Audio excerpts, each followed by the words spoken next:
हमारी पृथ्वी एक विशाल और अद्भुत जगह का हिस्सा है जिसे हम सौर मंडल कहते हैं। इसके केंद्र में एक तारा है जिसे हम सूर्य कहते हैं।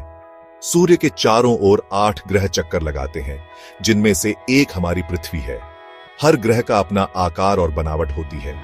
कुछ ग्रह गैस से बने हैं तो कुछ पथरीले हैं। लेकिन क्या आप जानते हैं कि हमारा सौर मंडल अकेला नहीं है? ब्रह्मांड में ऐसे अरबों खरबों तारे हैं और उनमें से बहुत से तारों के अपने सौर मंडल भी हैं। इन दूर के सौर मंडलों को समझकर हम अपने ब्रह्मांड के बारे में और भी बहुत कुछ जान सकते हैं। दूसरे सौर मंडल भी हमारे सौर मंडल की तरह ही बनते हैं। एक विशाल गैस और धूल के बादल से गुरुत्वाकर्षण बल के कारण तारे और ग्रहों का जन्म होता है।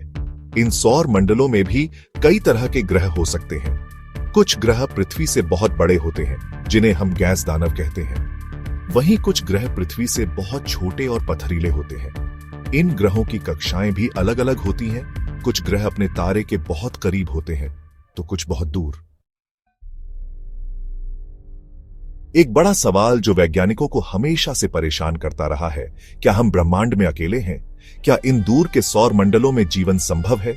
वैज्ञानिक लगातार ऐसे ग्रहों की तलाश कर रहे हैं जहां जीवन पनपने के लिए सही परिस्थितियां हों।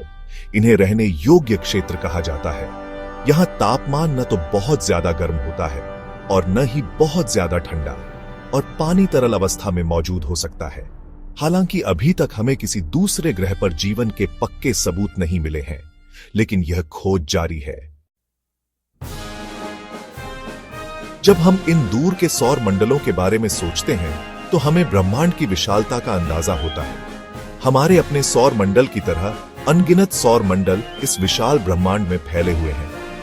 हर सौर मंडल अपने आप में एक अनोखी दुनिया है, रहस्यों और संभावनाओं से भरी हुई।